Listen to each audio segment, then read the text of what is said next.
بسم اللہ الرحمن الرحیم۔ السلام علیکم۔ آج 3 فروری بروز جمعہ ہم بات کریں گے دو اہم ایشوز کے حوالے سے۔ سپریم کورٹ آف پاکستان نے نیب ترمیم سے ختم ہونے والے تمام کیسز کا ریکارڈ طلب کر لیا ہے، اور سپریم کورٹ آف پاکستان نے قرار دیا ہے کہ نیب ترمیم کے تحت جتنے مقدمات واپس ہوئے ہیں کوئی بھی بری نہیں ہے، اور یہ باقاعدہ ڈکلیئر کر دیا ہے۔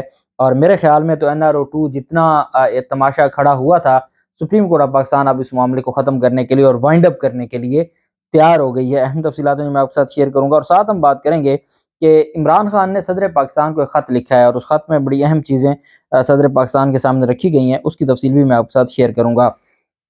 پہلے میں آپ کو بتاتا چلوں کہ اعتزاز احسن صاحب کی جانب سے ایک سٹیٹمنٹ دی گئی ہے۔ انہوں نے بڑا واضح یہ کہا ہے کہ آئین کے تحت 90 دن میں الیکشن نہ ہوئے تو بعد میں سب پر آرٹیکل 6 لگے گا۔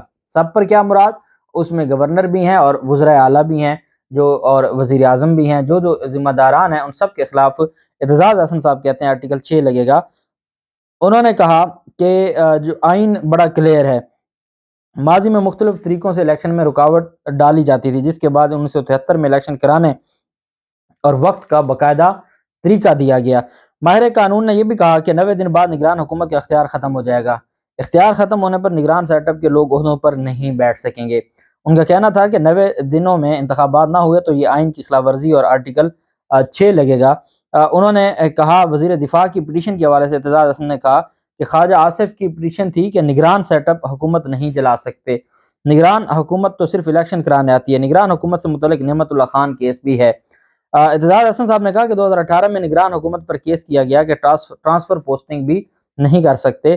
سپریم کورٹ کے خواجہ آصف پٹیشن پر فیصلے کو تبدیل نہیں کیا جا سکتا۔ انہوں نے کہا کہ ضیاء الحق نے 29 مارچ 1979 میں جنیجو کی حکومت کو گرایا اور نئے الیکشن کے لیے تقریباً 5 ماہ دیے تھے۔ اعتزاز احسن صاحب کا کہنا تھا کہ بے نظیر بھٹو کی شہادت 27 دسمبر کو ہی جنوری میں الیکشن ہونے تھے۔ ان کی شہادت کے بعد ملک کے حالات خراب ہوئے، ایڈمنسٹریشن کے بحال ہونے تک الیکشن کے لیے فروری تک کا وقت دیا گیا۔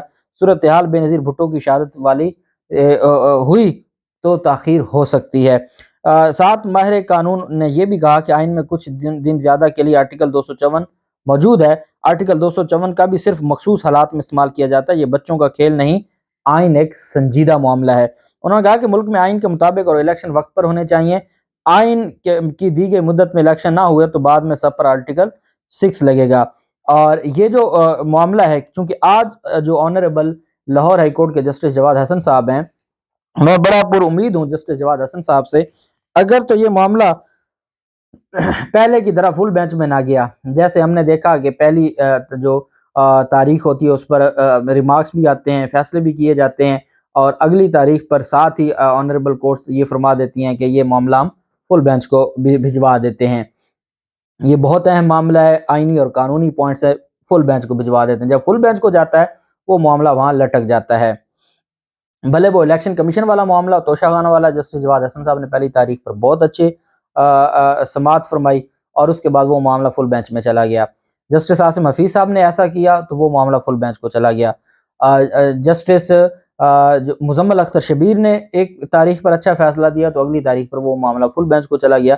تو اللہ نہ کرے ایسا کچھ ہو آج، لیکن جو ہے وہ الیکشن 90 دن کے اندر ہی ہوگا تو ہی اس کو الیکشن مانا جائے گا۔ دوسری جانب بیرسٹر شہزاد عطا الہی کو اٹارنی جنرل مقرر کر دیا ہے، اٹارنی جنرل آف پاکستان۔ اور اشتر اوصاف کے استعفیٰ دینے کے بعد، اور جب پرائیویٹ وکیل کر لیا تھا منصور آوان صاحب کو، تو اس کے بعد جو ان کو بطور جو سابق صدر ہیں فضل الہی چودھری، ان کا یہ پوتا ہے شہزاد الہی، اور اپنی ان کے بارے میں جو ہے وہ ایک اچھی رائے پائی جاتی ہے، پروفیشنل وکیل ہیں، اور ان کا یہ برسٹر ہیں، انہوں نے اچھی وکالت کی ہے۔ بہرحال اب ان کا جو ہے وہ یہ سپریم کورٹ کے جج جسٹس اعجاز الحسن بھی بینچ میں ترقی سے قبل جس فرم سے تعلق رکھتے تھے، یہ بھی اسی فرم کے ساتھ کارنیلیس لا فرم کارنیلیس کے ساتھ لین اینڈ مفتی، یہ اس فرم سے جڑے ہوئے ہیں، اور ان کو اب اٹارنی جنرل بنایا گیا ہے۔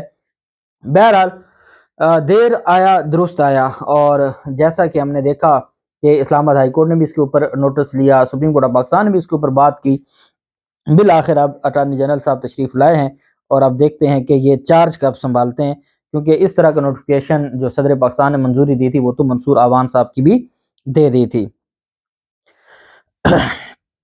صدر پاکستان کو خط لکھا گیا ہے عمران خان کی جانب سے، اور اس خط میں جو عمران خان نے لکھا ہے، سیاست میں انٹیلیجنس ایجنسیز اور اسٹیبلشمنٹ کے کچھ حلقوں کی مداخلت کا نوٹس لینے کا مطالبہ کیا گیا ہے۔ پی ٹی آئی کے سربراہ نے 29 جنوری کو لکھے گئے خط میں کہا کہ اس مداخلت کی تازہ ترین عکاسی گورنر خیبر پختونخوا کا یہ بیان تھا کہ وہ خیبر پختونخوا اسمبلی کے انتخابات کی تاریخ نہیں دے سکتے، کیونکہ یہ انٹیلیجنس ایجنسیاں اور اسٹیبلشمنٹ نے دینی ہے۔ ڈاکٹر الوی کو یہ خط جو ہے وہ بھجوایا گیا ہے، شبلی فراز کے ذریعے یہ ایوان صدر پہنچایا گیا ہے خط۔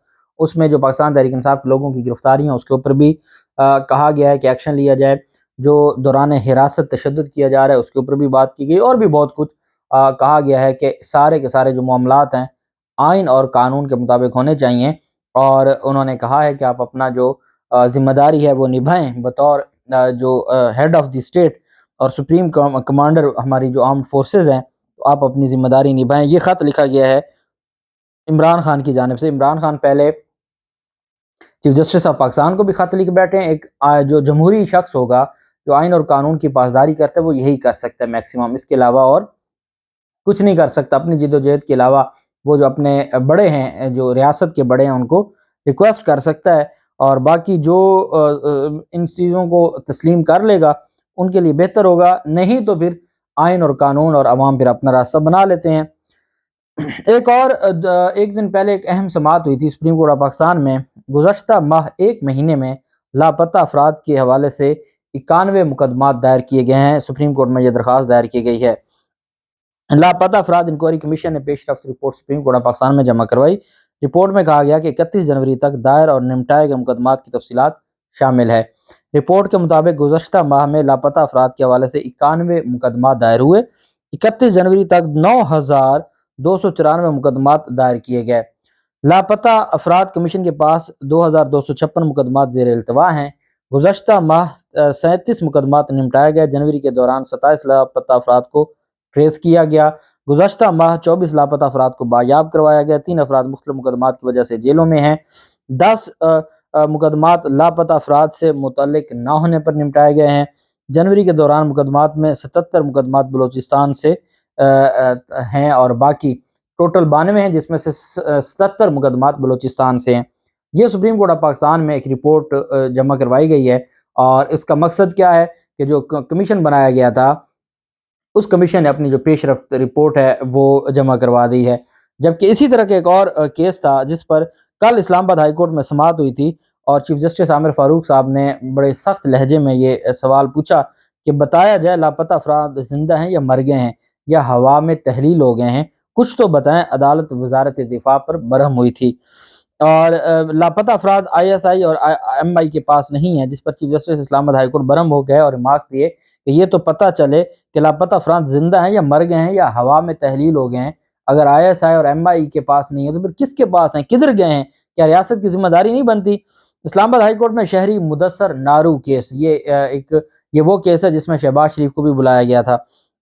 مدثر نارو کیس میں اور باقی جو لاپتہ افراد کی بایابی سے متعلق کیس پر سماعت ہوئی۔ چیف جسٹس عامر فاروق اور میاں گل حسن اورنگزیب نے سماعت کی، اور لاپتہ مدثر نارو کا بیٹا اپنی دادی کے ہمراہ عدالت میں پیش ہوا، جبکہ لاپتہ افراد کے وکلاء ایمان مزاری، عمر گیلانی اور کرنل ریٹائرڈ انعام الرحیم وزارت دفاع کے نمائندے، پولیس حکام، ایڈیشنل اٹارنی جنرل منور اقبال دوگل بھی پیش ہوئے۔ عدالت نے کہا کہ ایڈیشنل اٹارنی جنرل نے کہا کہ کابینہ نے 30 مئی 2022 کو عدالتی حکم پر لاپتہ افراد سے متعلق کمیٹی تشکیل دی ہے۔ کمیٹی کے اب تک 8 اجلاس ہو چکے ہیں اور 60% کام ہو چکا ہے۔ جسٹس میاں گل حسن نے پوچھا ابھی تک ہوا کیا ہے؟ آپ کو پتہ ہے کام نہ کرنا ہو تو اس پر کمیٹی بنا دی جاتی ہے، آپ نے اپیل کیوں کی؟ لاپتہ افراد کدھر ہیں وہ بتائیں۔